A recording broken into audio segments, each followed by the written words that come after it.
हाँ, आज तुम चाहे कितना ही पुराने पेड़ काहे न हो, हम हैं लकड़हारा और हम तुम्हारा चीथड़ा चीथड़ा कर देंगे और तुम्हें बाजार में बहुत ही अच्छे दाम में बेचेंगे।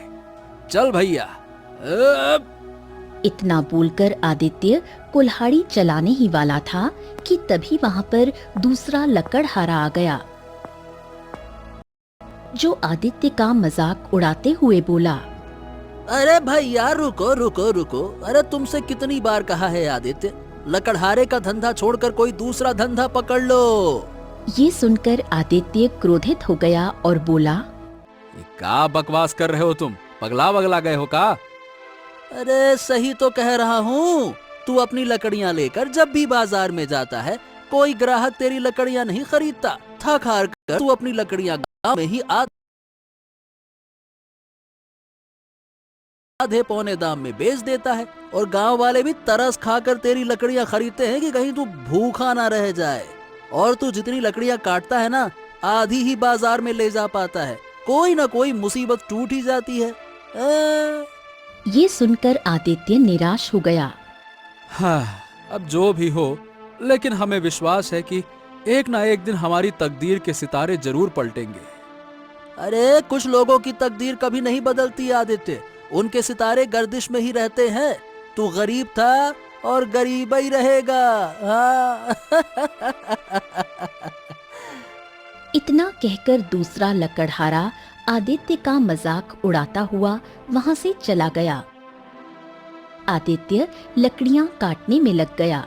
कुछ देर बाद वो लकड़ियों का गट्ठर बनाकर गांव की दिशा की ओर मुड़ा ही था कि तभी आसमान में काले बादल छा गए और हल्की फुल्की बूंदाबांदी शुरू हो गई। ओहो, क्या तुझे भी अभी बरसना था? अरे लकड़ियां गीली हो जाएंगी और गीली लकड़ियां बाजार में कोई नहीं खरीदता। काहे बरस रहे हो बादल देवता? तभी भयंकर वर्षा होने लगी। आदित्य इधर उधर बारिश से बचने के लिए कोई ठिकाना तलाशने लगा। तभी उसकी नजर एक खंडहर पर पड़ी। आदित्य तुरंत उस खंडहर के अंदर चला गया।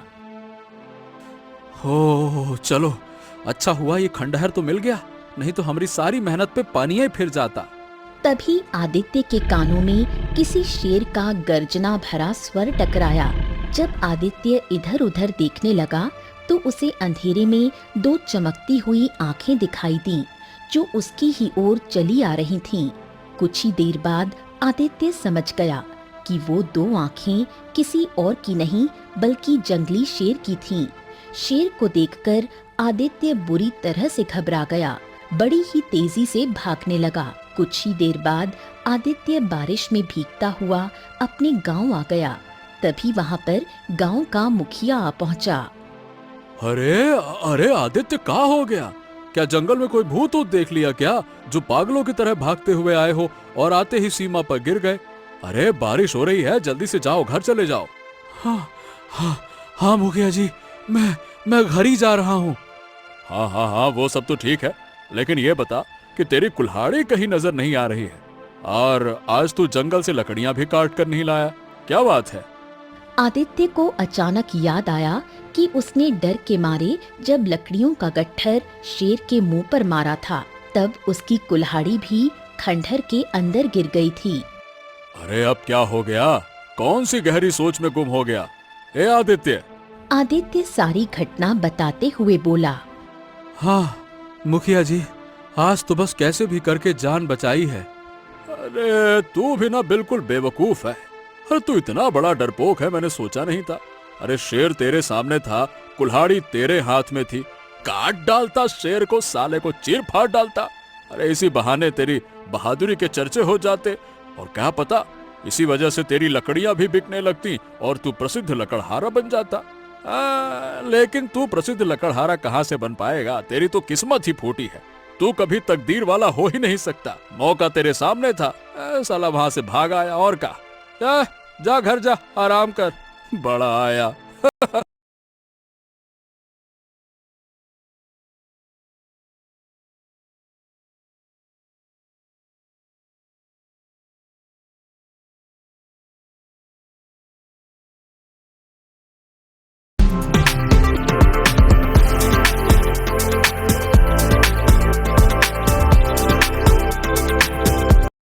बोला। अरे तुम तो ऐसे बोल रही हो जैसे तुम्हारे पिता कोई गैर गुजरे लकड़हारे हो। अरे तुम्हारे पिता गांव के जमींदार है, जमींदार। अगर उन्हें मेरे और तुम्हारे प्रेम की बात पता लग गई ना तो हमारी जान ले लेंगे। वो बात करती हो। ये तो तुम्हें मुझसे प्रेम करने से पहले सोचना चाहिए था। कान खोल कर सुन लो, मैं शादी करूंगी तो तुमसे ही करूंगी, नहीं तो मैं अपनी जान दे दूंगी। इतना कहकर राधा वहाँ से चली गई। आदित्य गहरी सोच में डूब गया और अपने आप से बोला, राधा जो बोलती है वो करके भी दिखाती है। कहीं ऐसा ना हो कि राधा वास्तव में अपनी जान दे दे, और अगर ऐसा हुआ तो वाकई में हम अपने आप को कभी माफ ना कर पाएंगे। लेकिन करें तो करें का, वो जमींदार के पास जाने से डर भी लगता है। कुछ देर आदित्य गहरी सोच में डूबा रहा, फिर अपने आप से बोला, हाँ चलो, अब जो भी होगा एक न एक दिन तो जमींदार को पता चलना ही है कि उसकी पुत्री हमसे प्रेम करती है। चलो फिर आज मुझ में और जमींदार में आर पार होकर ही रहेगा। चलो देखते हैं। इतना कहकर आदित्य सीधा जमींदार की हवेली की ओर चला गया। आदित्य को अपनी हवेली में देखकर जमींदार चौंक गया और बोला, अरे ओ फूटी तकदीर वाले, तेरा यहाँ क्या काम? अरे तुझे तो इस समय जंगल में होना चाहिए। तू लकड़हारा है, मेरी हवेली में क्या करने आ गया? जमींदार, मैं आपसे एक बहुत जरूरी बात करने आया हूँ। अरे कौन सी जरूरी बात? जमींदार देखिए, मैं आपसे ये कह रहा हूँ कि मैं राधा से प्रेम करता हूँ। ये सुनकर जमींदार का गुस्सा 7वें आसमान पर पहुंच गया और वो गुस्से से आदित्य को घूरने लगा। तभी आदित्य थूक निकलते हुए बोला, जमींदार, बात यह है कि राधा भी मुझसे प्रेम करती है। ये सुनकर जमींदार क्रोधित होकर राधा को आवाज लगाने लगा। राधा तुरंत वहां आ गई। ए राधा, राधा, राधा, ये बता, क्या ये फूटी तकदीर वाला लड़का जो कह रहा है वो सच है का?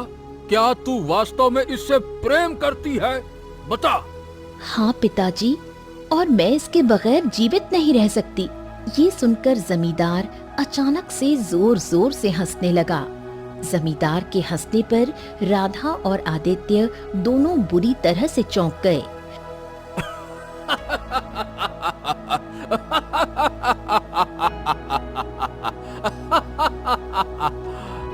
आदित्य जमींदार को हंसते हुए देख धीरे से अपने आप से बोला, लगता है इस बात का गहरा सदमा लगा है जमींदार को। पगला गया है का? तुम तो सोच रहे होगे कि मैं पगला गया हूँ। अरे मैं पागल नहीं हूँ। मुझे हंसी इस बात पर आ रही है कि मुझे अब तक पता ही नहीं था कि मेरी बेटी का मानसिक संतुलन इतना खराब है। अगर मुझे पता होता तो मैं बचपन से ही अपनी बेटी राधा का इलाज किसी बहुत अच्छे चिकित्सक से करवाता। वो अब तक तो ठीक हो गई होती। पिताजी, ये क्या कह रहे हैं आप? मैं आदित्य से प्रेम करती हूँ और आप मुझे पागल बता रहे हैं। अरे तो बेवकूफ लड़की, तुझे प्रेम करने के लिए कोई और नहीं मिला क्या? अरे अगर प्रेम करना ही था तो किसी राजकुमार से करती, किसी राजा से करती, या फिर किसी अपनी ही हैसियत के किसी जमींदार के बेटे से करती ना। अरे अगर कोई नहीं मिलता तो हमारे गांव के मुखिया के बेटे रतन से ही प्रेम कर लेती, जिसके पास 200 बीघा जमीन है। और तुझे प्रेम करने के लिए मिला तो ये तकदीर का मारा, किस्मत का खोटा सिक्का, लकड़हारा, जिससे जंगल में लकड़ियां भी काटी नहीं जाती। जो अपना पेट नहीं भर सकता वो तेरा पेट क्या खाक भरेगा? हैं? जमींदार की बात सुनकर आदित्य के चेहरे पर उदासी छा गई और वो राधा की ओर देखकर बोला, अब हमने तुम्हारे पिता की बात का बुरा नहीं माना राधा। वैसे देखा जाए तो जो कुछ भी कह रहे हैं सच्चाई कह रहे हैं ना। उनका एक एक शब्द सही है। हम वाकई में एक फूटी तकदीर वाले ही तो हैं, और कहाँ हैं। इतना कहकर आदित्य वहाँ से जाने लगा। तभी जमींदार के दिमाग में पता नहीं क्या आया और वो आदित्य को रोकते हुए बोला, ए, रुक आदित्य, जाते जाते एक और बात सुनते जा। देख, मैं अपनी पुत्री राधा से बहुत प्रेम करता हूँ, इसीलिए मैं उसकी पसंद का सम्मान करूंगा। लेकिन तुम ही बताओ, तुम्हारे पास न धन है न दौलत है, और ऊपर से तुम तो फूटी तकदीर वाले भी हो। मैं तुम्हें कैसे अपनी बेटी दे दूं, बताओ ना। चलो ठीक है, इतना उदास मत हो। मैं तुम्हें 1 महीने की मोहलत देता हूँ। अगर तुम 1 महीने के अंदर मुझसे ज्यादा दौलतमंद बनकर दिखाओ तो मैं खुशी खुशी अपनी पुत्री का विवाह तुमसे कर दूंगा। जमींदार की बात सुनकर आदित्य हवेली से बाहर निकला। राधा जमींदार से बोली, पिताजी